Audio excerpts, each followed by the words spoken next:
Today, we're going to be taking a look at a brand new fantasy CCG called Dfiance.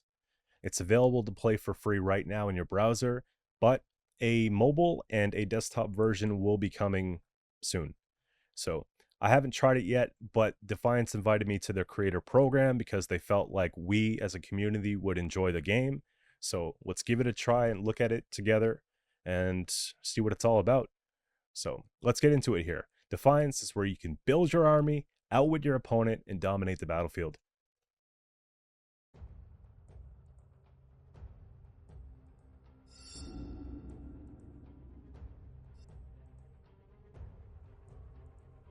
It's nice and bright.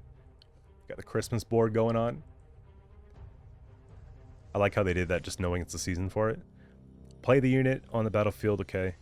Northern Henchman Axe Wielder. Do you just click it to play it? So you click the card, and then you can put it where you want to put it. And I don't think it matters where you put it. Like, if I put it here, it just goes middle anyways. Okay. Four-time Inventor.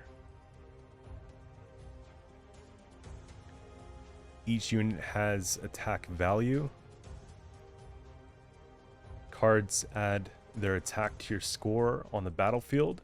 So essentially, when cards are played, it's accumulating the score, just like in Gwent. That's cool. The highest score at the end of the last turn wins. Okay, I like this. I know a lot about this. At the start of your turn, gain 1 permanent point for each one of the 4 areas you're controlling. I don't know what they mean by areas just yet. To control an area, you need to have more attack than your opponent in that area. Okay, so the board's divided into different sectors.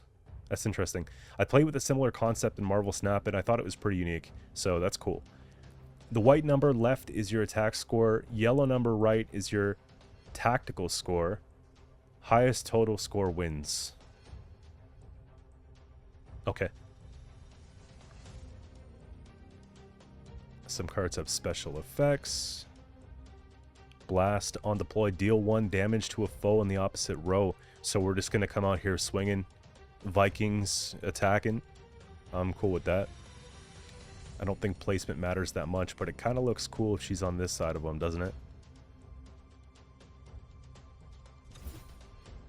Nice.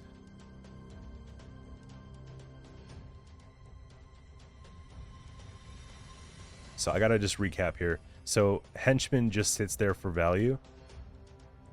And she's just simply on deploy, so there's nothing really coming from that. I've got 3 here. I'm trying to figure out how I have the 2. The +2 is because I control the area, right? Deploy your card on one of the foe's flanks, kind of thing. So that's cool, okay. It's just a 1 and 1. It feels like I'm supposed to put them here. I'm just kind of going with how the artwork looks the best on the board, like I always do. So 4 and 4. Cards cost action points. Okay, here's where we're getting into some kind of cost, right? You gain 3 action points per turn and can score, or store rather, up to 6. Okay. They want me to put this on the back row. I guess I can only have 2 at the front right now. Bounty Hunter, Levium. So this is the cost, I suppose.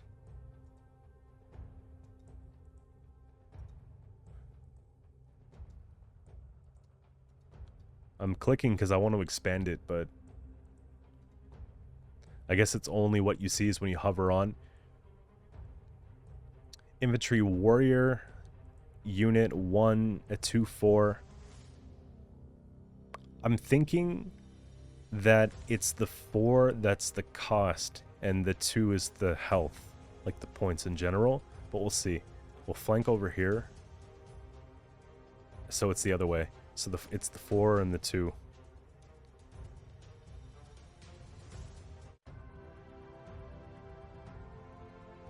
Round's done. And easy peasy, right? Okay, so let's get into a bit more. I just, it was a pretty good introduction. We kind of know what's going on with that, but obviously there's more depth to it. Choose which faction you want to play with. Okay, Celestial is United faction. Draw strength from their collective bond, empowering each other in battle. Their ability to fly grants some temporary boost to both offensive and defensive power. Okay. We have the Ephemeral. Whenever I say that word, I was playing another game, and Ephemeral always is like a tongue twister for me. Ephemerals excel in spell interactions, harnessing the forces of Spark, Void, and Chaos to deploy diverse strategies. They're highly skilled at controlling the battlefield and empowering themselves through their spells. That sounds more interesting to me. This sounds like you're playing cards and you're sort of getting engines on the board and all that, but I don't know. I'm a sucker for spells, so I'm liking this one so far. And Infernal is powers everything to the Infernals. They excel in raw might, even sacrificing their own allies to secure victory. They are adept at winning tactical points and surviving in the heat of the battle. So this is more like just a point and slam type deck. This feels like more of an engine deck. I feel like this could be more control based, but we'll have to see how it goes. I'm definitely going middle for this one though, right? So their focus on magic comes at a cost. They're lacking strong units, trading brute force, potential spells, and single target removals. Okay, so again, we have to manage our resources wisely during a match, because I would imagine that because we don't have a lot of base power, it's probably tougher to play. We have to know our matchups more. Raider Sea Captain.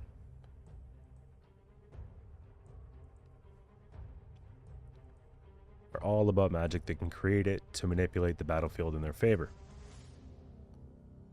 Adds 2 attack, spell to your hand, cooldown 2 turns. That sounds kind of busted.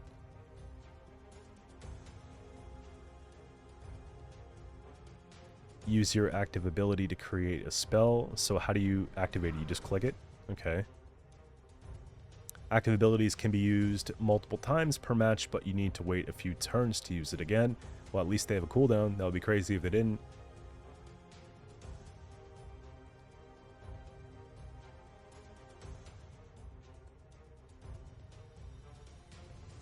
Spells cost mana. You generate 1 mana per turn and can store up to 3.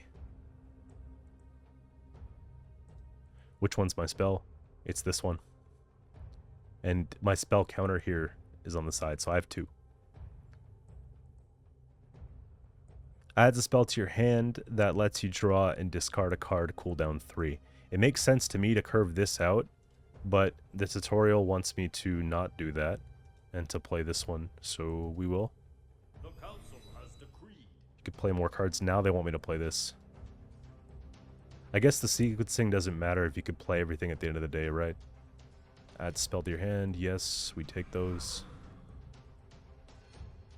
We get chaos. Draw and discard. Okay.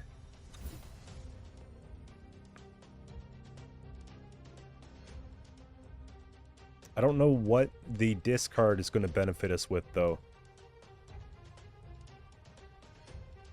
Deploys with 2 attack. Okay, so I see the synergy now. Discard the loyal card. It will be deployed even if you discard it. When you say loyal, it means this one. That's cool. So we get a summon, plus we get the... Oh, I misread that. I thought it meant it's going to attack 2 when I discard it, but the fact that it actually comes back and then comes in with 2 just makes it better. That's cool. And Tarragon, the big dragon.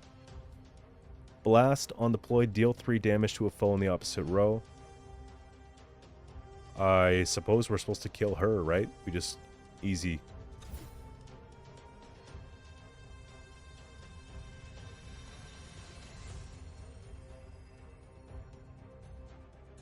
To me, the description of this faction sounds like it would be hard to manage points. Obviously, I haven't played the other factions yet, but it looks like it has a lot of tempo with the discard stuff. The spells have utility. It's kind of nice. Void, give an ally to attack. Doesn't matter which one. I guess we wouldn't want this to die because it's an engine, so we want to keep it beefy. Spellcaster, that's sweet. Sparkcaster. Adds 2 damage spell to your hand, cooldown 3. We set up the flank. I don't know if I like her on the side because she only has the 1, but...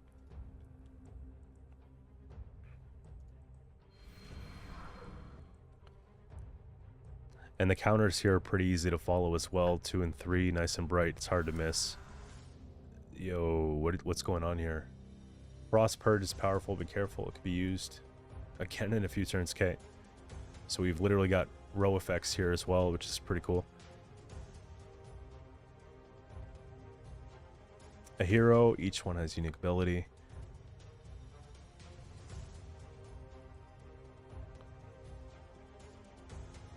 Deals extra damage for each spell you've played. Okay. So we've already played, I think, 3.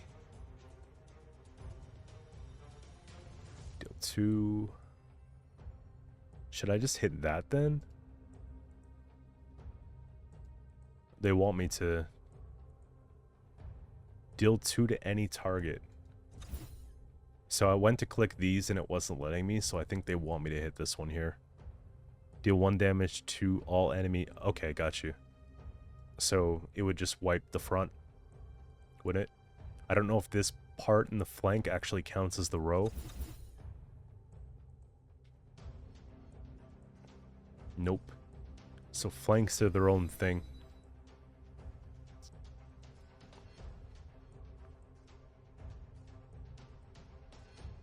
No more tips. It's time to show that you're the best. Okay, let's see what we learned, guys. So we got...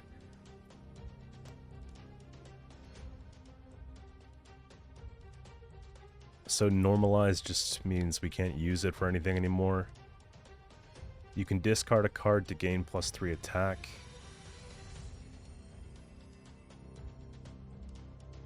Gain +1. Adds a spell to your hand. So let's go take this first.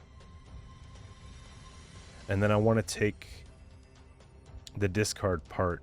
So we'll discard something that we don't need after. I should have clicked that. Yeah, it doesn't. It's whatever. The game's not going to be long enough. What's the cool... Yeah, the cooldown's 3. Yeah, I'll be alright. Okay. Draw a card, discard a card. So let's use this now.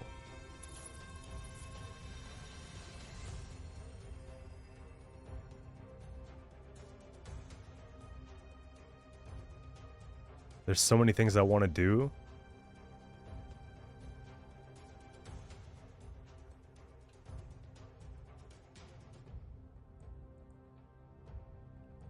Let's just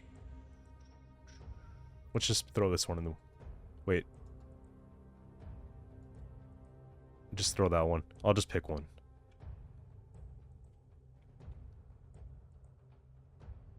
And then this is...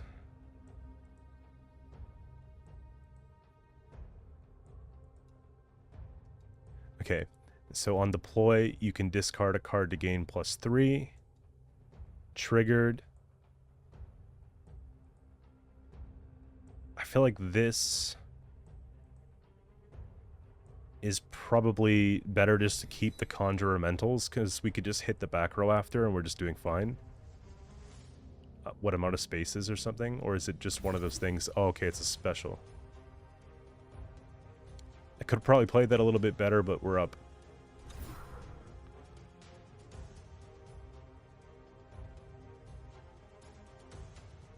Blocks the next source of damage. Condition can only be played if you played at least 3 spells this game. That's really good defensively here. It's a no-brainer. I keep forgetting to click this one. On the flanks, you got to be careful because I'm noticing that they're in my peripheral and it's not like right in my face, and sometimes you just miss them. So I guess we just killed the one in the front. It doesn't really matter. Actually, I could have killed this one. Either way, it's not PvP. We don't have to sweat it out too much. I'm just learning. Frost Purge disables target foe for ally ability, removes buffs and debuffs. And restores base attack, cooldown 2. At this point, we're just playing it for the sake of playing it, are we not? Support the flank, why don't we? I don't know if there's a disadvantage of that, but...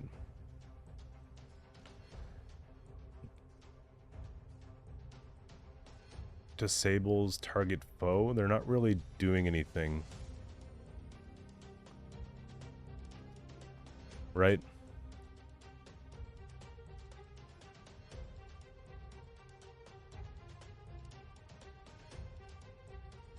And we just go for a point slam here. It doesn't really matter. And then I play this. Yeah. Like, it wasn't even close and we're misplaying right, left, and center. Obviously it's a bot, but...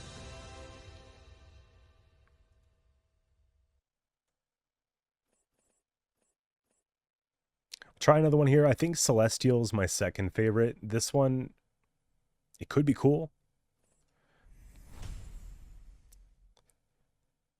As a united faction, they draw strength from their collective bond, empowering each other in battle. Okay. So they're susceptible to AoE effects. I guess that means we're going sort of short and wide.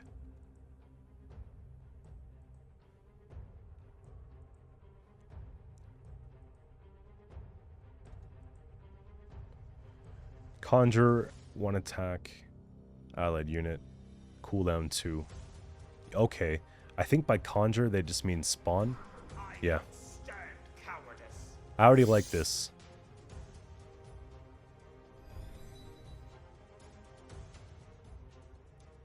Wait, Celestials can fly every few turns? They will fly in 2 turns? Where are they going? That's a really good question. They gain +1 while flying and can't be targeted. Okay, so they're playing defensively. That's cool. On deploy, reduce ally Celestials fly delay by 1 turn. This is the first time I've ever seen a fly mechanic in a game. That's a card game, at least. You know?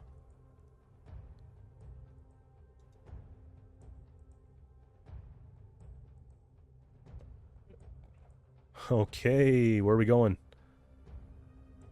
I wonder if they actually lift off the board. Oh. That's cool. I like how they're just like, they're hovering, but they're not like up here in the corner or something, you know? Gain 1 attack on fly. We gotta put him in the front. He looks like he's about to attack, so... So, it doesn't look like I'm allowed to... There we go. It just was taking a second.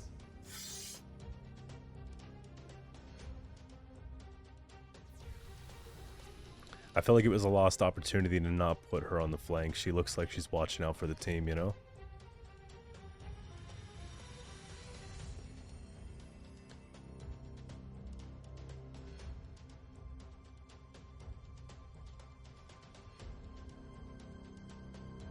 Your opponent played a unit with an active ability. It can be used multiple times per match, but they need to wait some turns to use it again.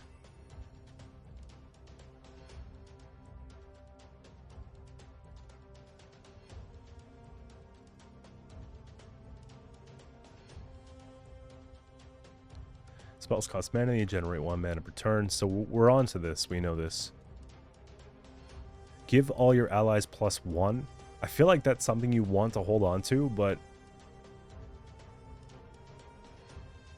I also just want to play on curve. Why don't we just... Can I wait, or is it making me play it? So we have to play it now. Because I would have liked to get more payoff from the Furion first.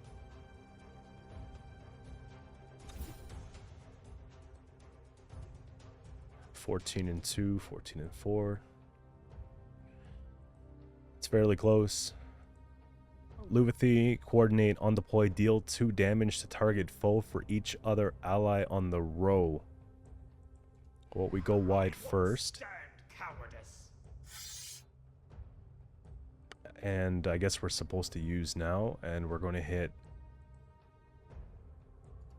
the tallest one. Look at that, 8? She's pretty busted in this deck. Mind you, if we're playing against a matchup that's going to just take things down one by one, it's going to be tough to swarm because it's every other turn, so... Summon the lowest attack unit from your deck.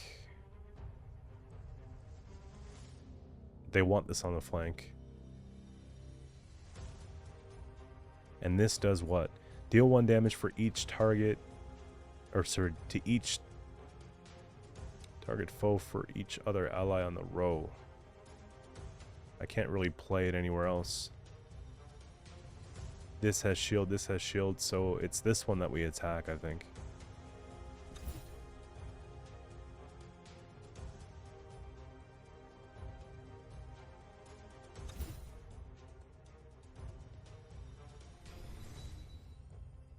So we're back in the sky. Alright, let's see if we can win by ourselves. Gain 2 attack whenever an ally is deployed on the row. I don't know if deployed necessarily means reinforce. I don't think it does, because this keyword's conjure, and deploy is just when you actually either play or use a deploy ability. I think it's just when you play. Let's go here. Can only be played if both rows are filled, so this will go on the flank after. On deploy, all other gain 1 attack. So I can't, I have to play it here. So it looks like we're capped at 5 per. That's sort of the idea.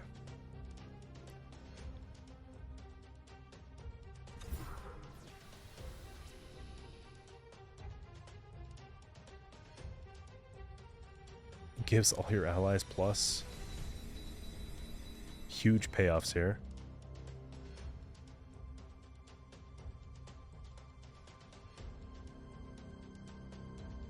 Does it let me spawn wider? It does. It just, I wasn't able to play it. On deploy, deal 1 damage to target foe for each other ally on the row. See, I can't put it... Okay. I think spawning allows you to go ahead of the total width, or... But either way.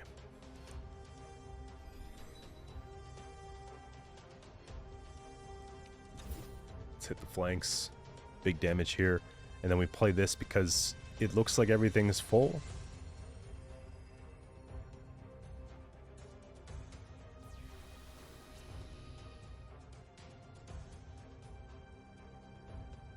Vandazar for the finisher. We got arrow boost, gain +3 attack on fly. My fly counter, I don't know if the fly will trigger at the end of the round. But let's put him over here.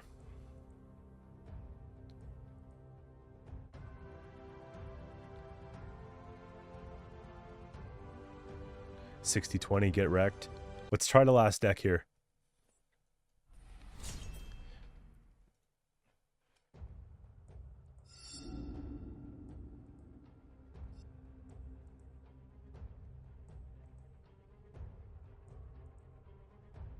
Coming back from the dead, got Death Wish, called it Undying. If slain, return to the field with +3.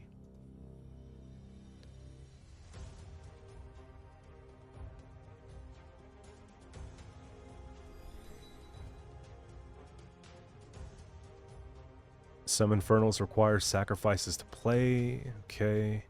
Sacrifice a card to deploy this powerful unit.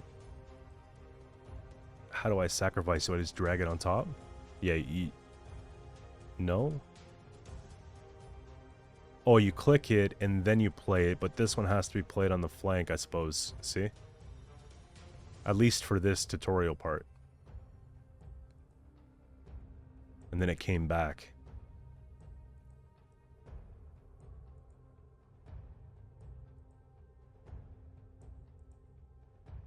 I feel like this deck is going to be the easiest one to roll out.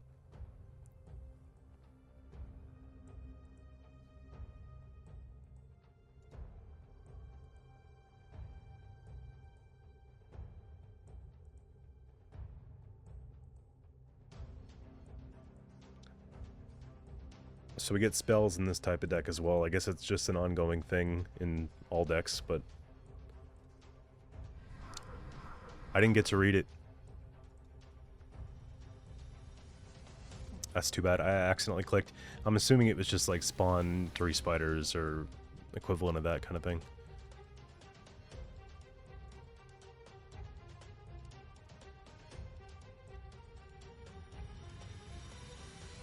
So the tutorial is very similar between all 3 of the factions so far, but you probably still want to play all 3 of them because obviously you're going to get a little bit of insight on the cards that are specific to the faction. Mortar. Devour, destroy an ally unit to gain its attack cooldown 1 turns. This just says if slain. It doesn't say the first time it's slain, right? So I would imagine that I'm allowed to just do this again, and then it comes back stronger.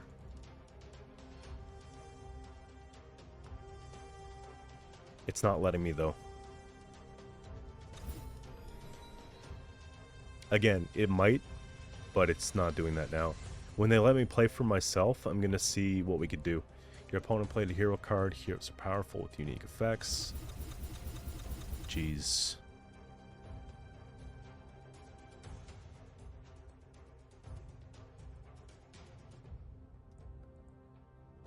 Huge ATP, but can only be played if someone was slayed recently, okay? Well, wouldn't that just make sense for me to do this then? So that kind of answers my question. It didn't come back, so it was only the first time.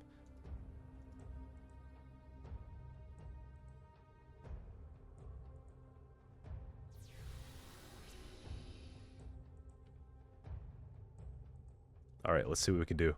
Yeah, conjure 3 spiders with attack to the front row. Let's use Battle Carrick as a finisher and start off with Summon Brood to just kind of do what we gotta do. And we could play her as well. I don't know if there's really a benefit of building up the flank, but here, we'll just put it there.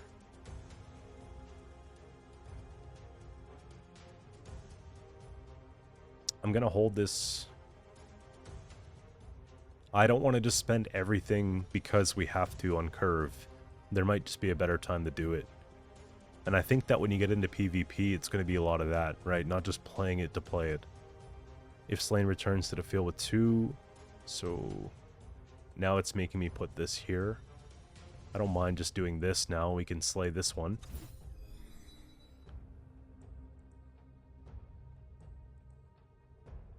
And I'm still saving it.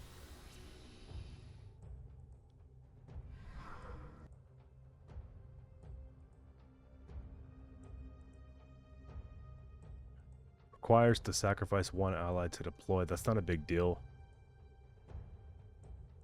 But can I not deploy it though? Or do I just... Oh, okay, I get to just pick. And then I'll put it right here.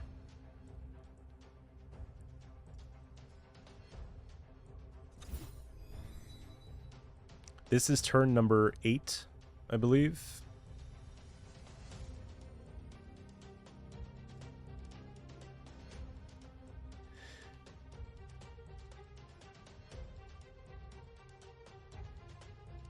Yeah, okay, good.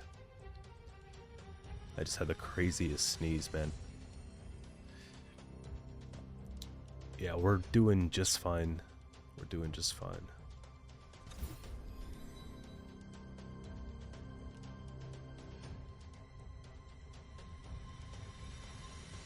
Again, I kind of want to have just a big Battle Carrick finisher, and it looks like it's worth it. What do we got here? On deploy, gain 1 attack for each of your slain allies. That should be a lot.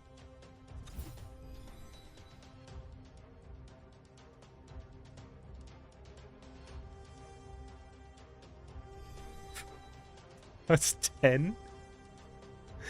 That's a finisher, man. Okay, so flanks are not included.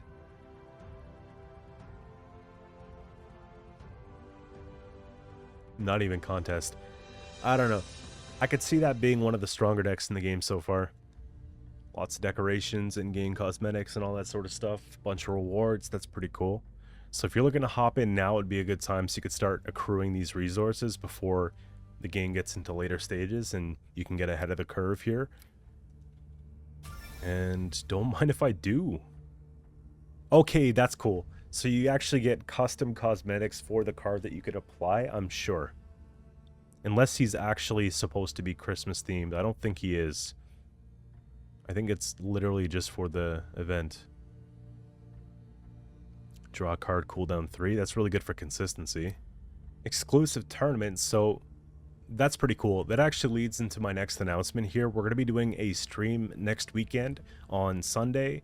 First few hours are going to be Gwent, and then we're going to be looking at playing some of this here and getting into PvP as I have a better understanding of the game. So if you guys have registered for the game, you want to play against me next Sunday, by all means, let's have a go at it, and it'll be fun. But tournaments sounds interesting to me, and we're definitely going to get our account all set up and everything before then so we can give that a try. Hopefully there's something going on next weekend. Choose a deck. Does it give me an option? Yeah, so as of right now, I kind of want to mess around with Celestial as my starting deck. And we'll go from there. I think the whole monster archetype was really cool too, the whole sacrifice, but Celestial, I see some big potential. So I'm going to make sure I log in every single day between now and the stream so that I'm going to be getting these rewards. And what else we got? Little achievement here. Right on. Do I get anything for it? Yes, we do. Key fragments. What do they do? I don't know. Just keep giving me stuff. Complete the tutorial. See, it pays to actually do this stuff here. Profile. We're going to get this all set up now.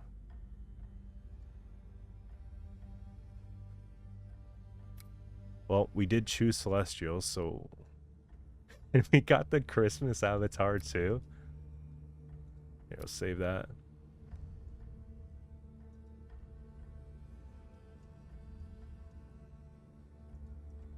Am I missing something? I think I have to create my account first. I just want to snoop a little bit before the weekend because I'm sure you guys are wondering what it all looks like here. They've got some pretty cool card art. I think this is one of my favorite ones so far. It's sorted by factions, marketplace, so they have a little store, tournament mode, gold, honor, fragments. What do fragments do? I want to know. There's no bugs yet, so nothing to report, but it's good that they show it. And they got the leaderboards too, okay? Look at this sweat. Battles played, battles won.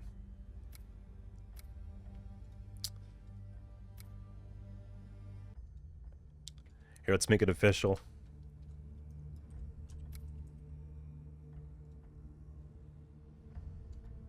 But that's pretty much it, man. Hope you enjoyed the game. Let me know in the comments whether you intend on giving it a try, and hopefully you all tune in next weekend for the stream. And thanks again to Dfiance for sponsoring this video, reaching out to me, and bringing this game to my attention. There you have it, your boy Qcento, ELO 2500. Where I come from, that's a great thing, so we're going to take it as a compliment. And I'll catch you guys soon in the next one.